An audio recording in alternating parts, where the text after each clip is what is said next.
ब्रह्मा जी जब तप करने के लिए बैठे, 1000 वर्ष तक तप किया, शरीर के 2 अंग हुए। एक अंग से महाराज मनु और दूसरे अंग से महारानी शतरूपा का जन्म हुआ। और ब्रह्मा जी की ये दोनों संतानों को ब्रह्मा जी ने श्रेष्ठ धर्म का उपदेश किया, पतिव्रत धर्म का उपदेश किया, राज धर्म का, देश धर्म का, इन सब धर्मों का भगवान ब्रह्मा ने अपनी मनु और शतरूपा दोनों को उपदेशित किया।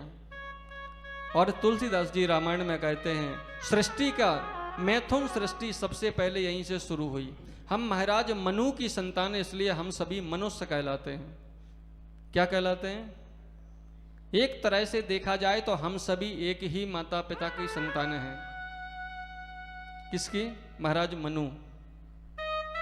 महाराज मनु ने वर्ण व्यवस्था इसलिए शुरू की थी ताकि समाज में अराजकता ना फैले।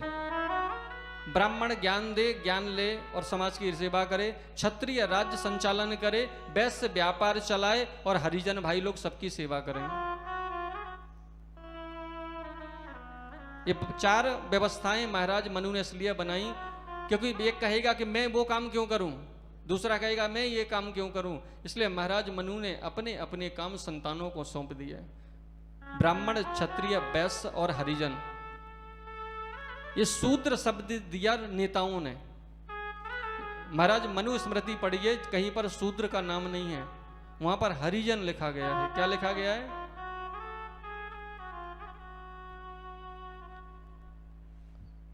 श्री सुखदेव जी कहते हैं कि राजन,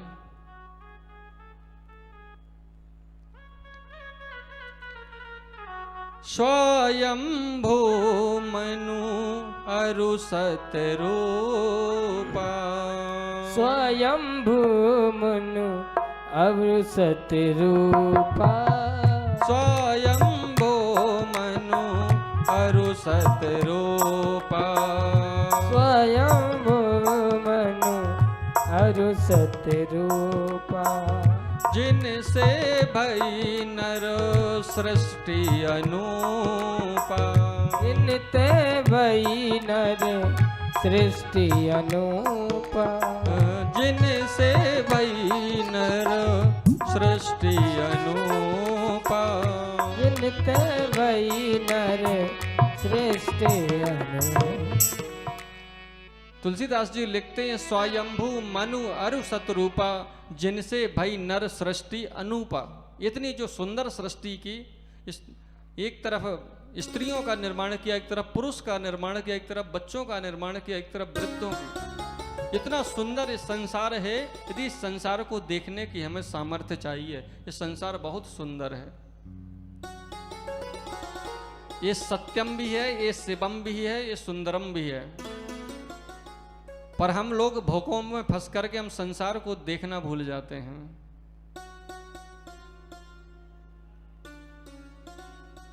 कितना बढ़िया वो दृश्य होता है, एक घर के अंदर माता पिता भी हों, पत्नी भी हो, बच्चे भी हों और सभी लोग मिलकर के एक साथ रहते हों। ऐसा संसार में इतना सुंदर जो दृश्य ब्रह्मा जी ने रचाया, परंतु हम लोग क्या करिए, उस दृश्य को तोड़ दिए। माता पिता अलग कर दिए, हम अलग हो गए, भाई बंधु अलग कर दिए। और यदि 3 भाई एक साथ एक घर में रहते हों, मान लेना, ये विश्वास दिलाता हूं कि संसार में उससे अच्छा स्वर्ग में भी नहीं हो मिलेगा, जहां 3 भाई एक साथ रहते हों। उस घर में इतनी खुशियां होती हैं कि शायद उतनी खुशियां तो स्वर्ग में भी नहीं होगी। भाई कथा चल रही है, जब कैमरा चलाना होता तब तो तू चलाता नहीं, जब भजन चल रहा था तब कहां था तू? कुछ भी करेगा, कोई देखेगा भी तो कहेगा कि वक्ता कथा बोल रहा है, बंदा कैमरा उधर घुमा रहा है। भजन चल रहा था तो मोबाइल चला रहा था। जब चलाना चाहिए, जब दिखाना चाहिए तब नहीं दिखाता, कथा में और डिस्टर्ब करते हैं। बोलो वृंदावन बिहारी लाल की। तो कहां थे हम? कहां थे? हाँ, तो जब तीन भाई एक साथ रहते हैं, उस घर में जो खुशियां होती हैं उस घर की माँ से पूछना, जो बुढ़ी माँ होती, वो कहती है पंडित जी कुछ नहीं चाहिए, मेरे तीन बालक खुशी हैं, मेरी सेवा होती है, समय पर भोजन मिलता है, अब और कुछ कामना नहीं है, बुढ़ापे में और क्या कामना होती है।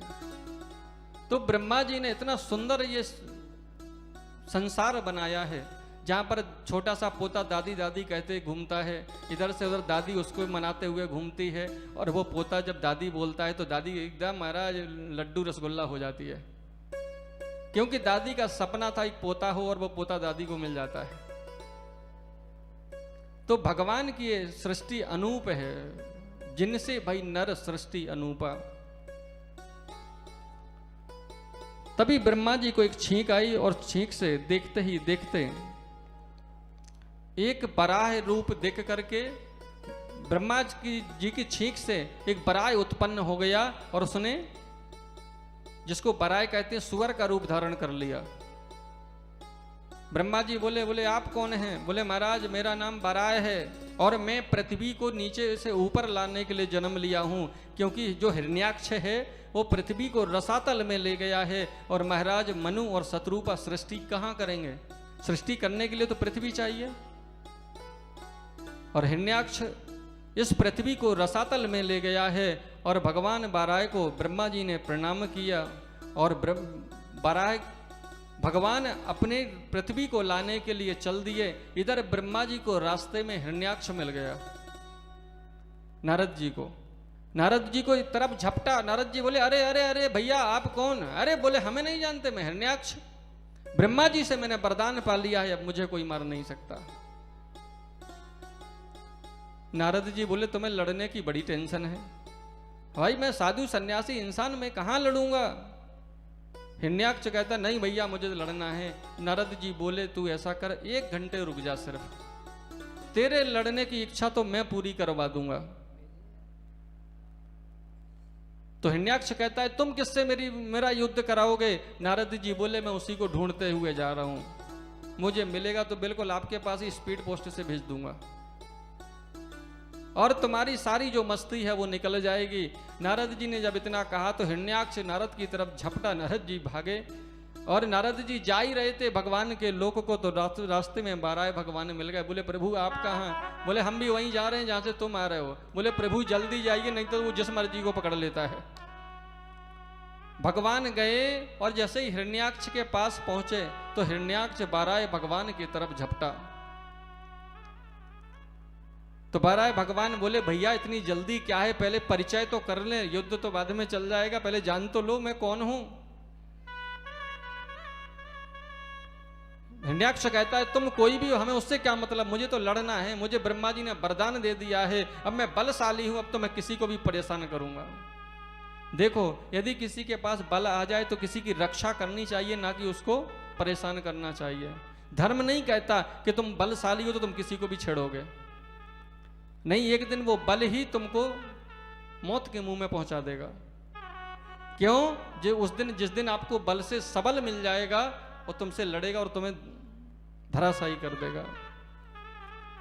बराह भगवान बोले कि भाई परिचय तो कर लें। बोले परिचय करने का समय नहीं है। झपटा बराह भगवान की तरफ, भगवान ने विराट रूप धारण कर लिया, हिरण्याक्ष को घुमाना प्रारंभ कर दिया। भगवान ऐसे लड़ रहे हैं मानो जैसे एक हाथी कमल के फूल के साथ खेल करता है। अब हिरण्याक्ष बड़ा परेशान हो गया, गाली गलौज करने लगा, एकदम क्रोध में भर आया, और भगवान उसके साथ खेल कर रहे हैं। जब ही ज्यादा क्रोधी हुआ और भगवान की तरफ झपटा तो भगवान ने इसकी गर्दन को पकड़ लिया, गर्दन को पकड़ करके ऊपर उठा करके पृथ्वी दे मारा। इसके हाथ से पृथ्वी छूट गई, भगवान ने हाथ में रखी और भगवान ने पृथ्वी को ऊपर लाए हैं। बोलिए बराह भगवान की जय।